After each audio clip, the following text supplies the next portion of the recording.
Mr. Elias Chikwava avo vanozikamwa nekunzi baba vesadza vabatwa red-handed allegedly vaba foni kufuneral kuchinoi vamwe vari kuti haisi setup here baba vari kuratidza kuti vari confused vanga vachida kutorohwa nevanhu vanga vari parufu apa ukuwo honorable minister vabuda vachitaura muparliament kuti nyaya yamalongende yekuti vanoburisa madrugs vachidada nawo papublic inoda kuti vabatwe uye vavharirwe mukati.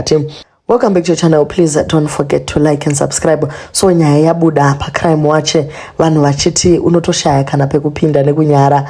Reports are indicating that baba who went viral after a video of him cooking sadza in the Harare CBD received over 6,500 in donations from social media users who came together to support him.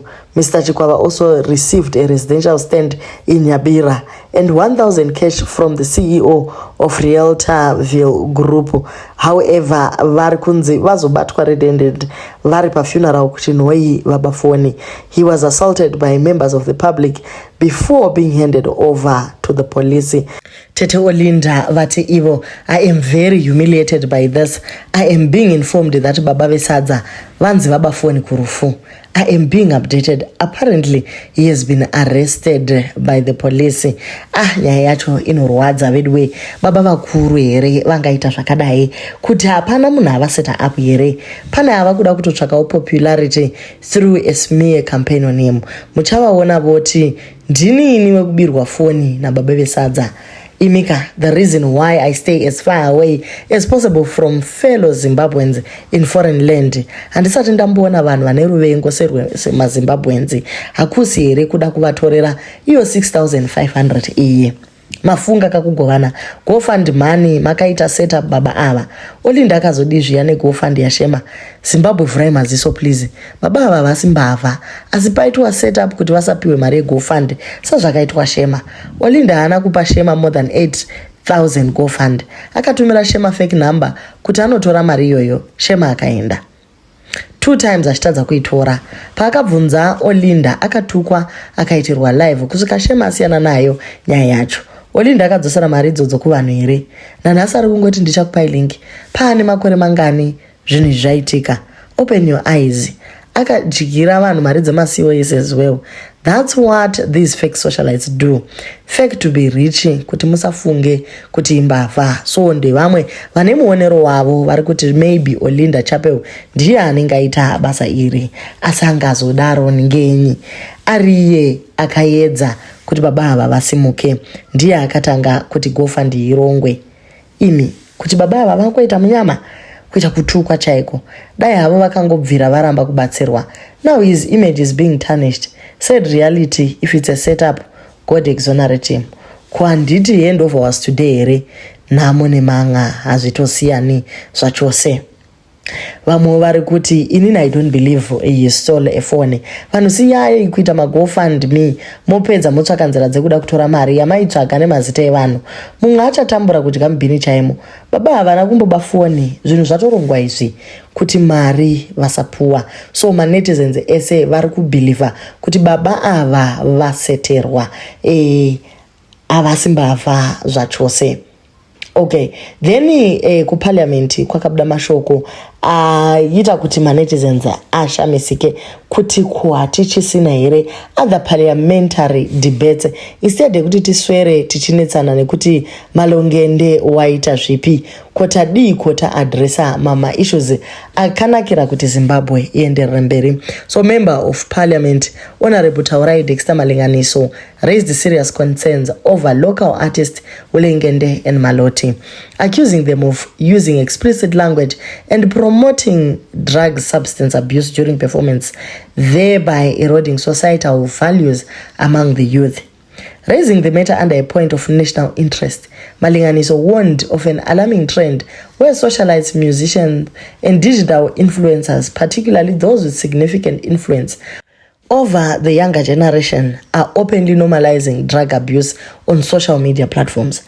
I rise to present a matter of profound national importance, which speaks not only to governance, but to the moral fabric and social direction of our nation, Malinganiso said, expressing deep concern over the dissemination of content that undermines the national ethical standards. So ndo nyaya yazonzi namanetizens khonai vakuru vangu mashaya here dzimwe nyaya dzekutaura zuva ati iye I am not here to justify drug abuse. I'm here to find the root cause so we can nip it in the bud. Here is my 2 cents on a whole member of parliament targeting Malungende to sound intelligent in front of the president. Before we go any further, how many influencers and celebrities have done drugs?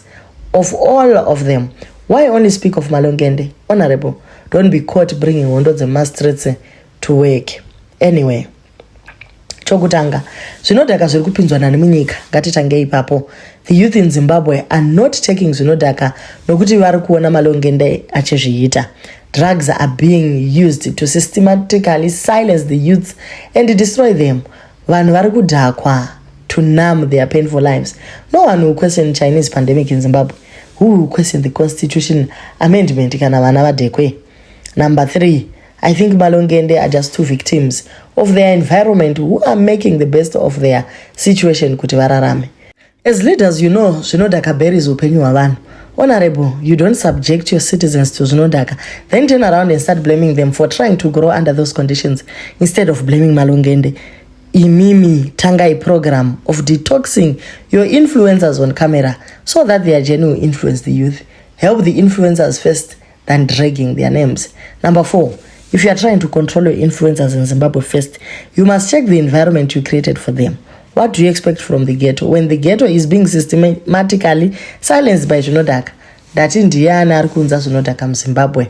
Manetizens ingori hoho vamwe vari kuti aiwa tiri kukunzwa chokwadi asika iyo yemainfluencer itori secondary issue dai tatanga nezvakakosha. Vamwewo vakati I believe the right decision has been made in addressing the issue of drug use on public platforms. These individuals are influential amongst young people, which makes it important for such behavior to be challenged. They were seen openly speaking about and appearing to be taking zvinodhaka on some videos. That cannot be overlooked. While there are many important issues that deserve attention, this is also significant, especially in the context of social media influence. They are doing well in their music career. However, promoting and normalizing drug use is concerning, particularly given the impact drugs have had on Zimbabwe, where many lives have been negatively affected. I think they were targeted because they can go public about it. Dai vairova vari muchikona tichingoona kutsuka kwemaziso taingoti let's fight drug abuse in our societies, because if they are campaigning and iwewe you say ndotoita unenge wakutochallenge aka my own thinking yandinoshandisa kucrossa road ndisingatotsikwi. So guys, ndo mashoko aripo kuti Malungende dene vachizosotera kuserika vozongopinda paya vakatongochaya energy zvaitova nani, but yekuzobuda vachitaura language yakaipa kudaro vakarohwa nechamba zvemalevels iwayo vototaura kuti isusu tiri kutobva kutondorova brongo enda pana zvamunotiita zvinobva zvabuda nenzira isiriyo. So parliamentarian havana kushata pavataura nyaya iyi, in as much as mahospital bills nezvimwe zvakadaro zvichifanira kuti zvigadziriswe maconditions ese ari ikoko. Asika chero vana vedu, this is the future of the country. Zvino kana vachinge vangoitwa zvizombi nechamba zvinozotibatsira here? Guys, siyai makomenzi enyu. Thank you guys so much for watching, and please don't forget to like, share and subscribe.